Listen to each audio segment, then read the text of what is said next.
Bismillahirrahmanirrahim. Assalamualaikum warahmatullahi wabarakatuh. Anak sekalian, apa kabar semuanya? Semoga selalu sehat, selalu dalam lindungan Allah Subhanahu wa Ta'ala. Anak sekalian, sekalipun kita dalam proses pembelajaran yang jauh, saya harap anak sekalian tetap semangat ya untuk mengikuti pembelajaran kita pada hari ini. Sebagaimana sekalian lihat pada gambar, ya, sekalian sudah bisa menebak apa judul materi kita hari ini. Ya, nah, tentunya adalah materi sholat berjamaah. Baik sekalian, sebelum kita belajar, ya, supaya pembelajaran kita ini bermakna, bermanfaat, mari kita berdoa kepada Allah Subhanahu wa Ta'ala agar pembelajaran kita ini memberi manfaat kepada kita. Bapak akan pandu. Bismillahirrahmanirrahim.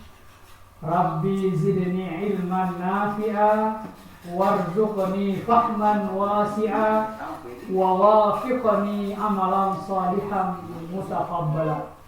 Ya Allah, berikan aku ilmu yang bermanfaat, pengetahuan yang luas dan amal saleh yang diterima. Amin ya rabbal alamin.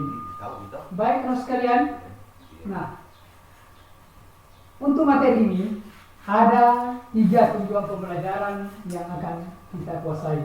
Yang pertama adalah memahami ketentuan salat berjamaah. Yang kedua adalah mempraktekkan salat berjamaah. Dan yang ketiga adalah menunjukkan perilaku senang berjamaah. Ya, di sini sudah ada. Ya, jadi memahami ketentuan salat berjamaah itu adalah pengetahuan, mempraktekkan salat berjamaah itu adalah keterampilan, dan perilaku senang berjamaah itu adalah sikap hidup kita sehari-hari. Baik teman sekalian, nah, kita bahas ya. Pembahasan pertama kita adalah definisi atau pengertian salat berjamaah. Yang kedua adalah dalil nakli salat berjamaah. Yang ketiga syarat sah salat berjamaah.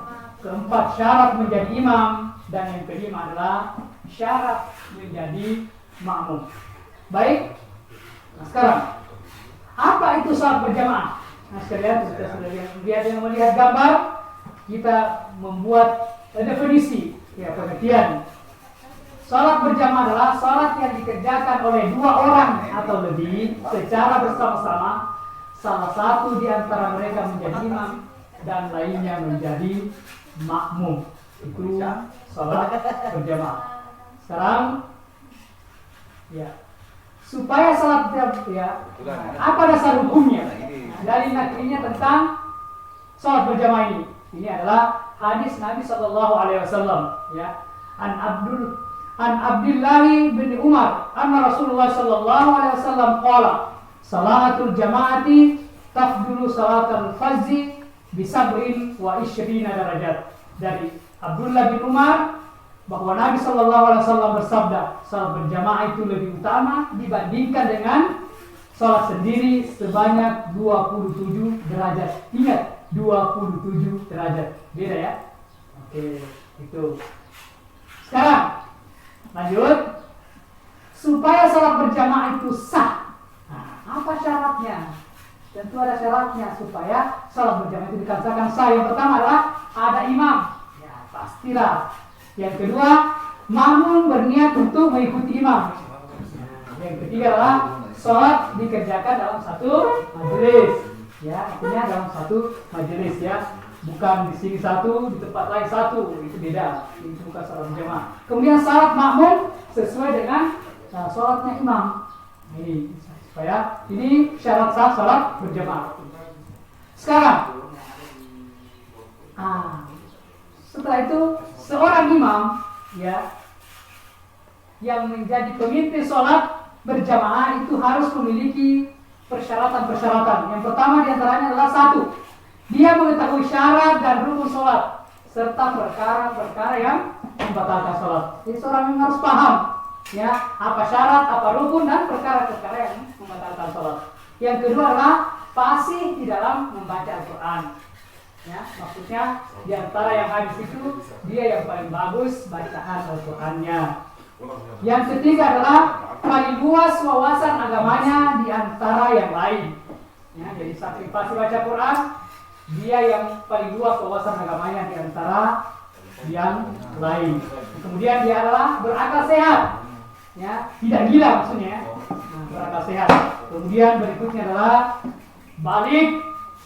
Kemudian dia berdiri pada posisi paling depan. Kemudian seorang laki-laki, ya, seorang laki-laki. Jadi imam itu harus seorang laki-laki. Nah, bagaimana dengan perempuan? Perempuan bisa jadi imam manakala jamaahnya perempuan semua. Nah, jadi seperti itu.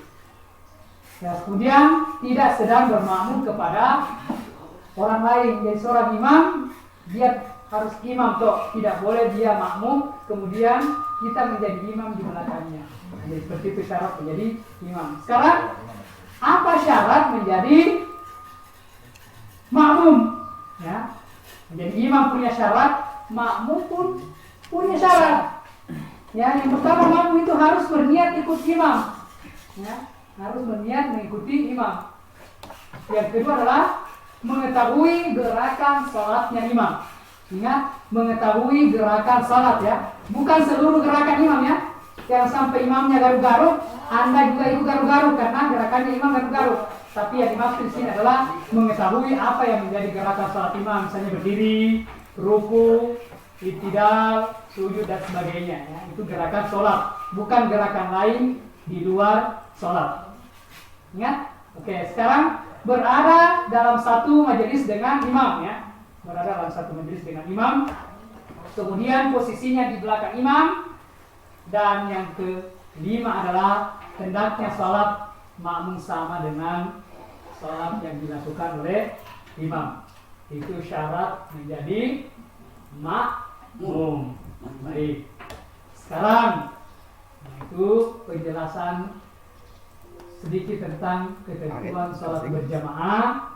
Nah, untuk mengetahui pemahaman kita tentang materi yang sudah diajarkan, maka sekalian harap menjawab pertanyaan-pertanyaan berikut. Nanti disiapkan buku tulisnya ya. Oke, yang pertama adalah sebutkan. Kemudian yang pertama adalah apa yang dimaksud dengan salat berjamaah. Yang kedua, sebutkan syarat sah salat berjamaah. Kemudian yang ketiga adalah sebutkan syarat menjadi imam. Yang keempat, sebutkan syarat menjadi makmum. Dan yang terakhir, coba jelaskan maksud hadis Nabi Sallallahu Alaihi Wasallam, salat berjamaah lebih baik daripada salat sendiri dengan 27 derajat.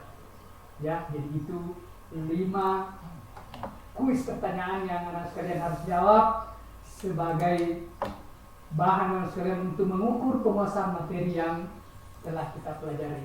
Demikian anak sekalian, semoga tetap semangat, selalu sehat, dan yang terpenting adalah jangan lupa salat berjamaah. Ya, jangan lupa salat berjamaah di rumah. Kalau di rumah, dan bagi laki-laki usahakan datang ke masjid. Ingat loh, 27 derajat. Ya, bedanya kalau sendiri dengan berjamaah. Saya kira demikian sekalian, kita akhiri pertemuan ini dengan bersama-sama membaca hamdalah, alhamdulillahirabbil alamin. Wassalamualaikum warahmatullahi wabarakatuh.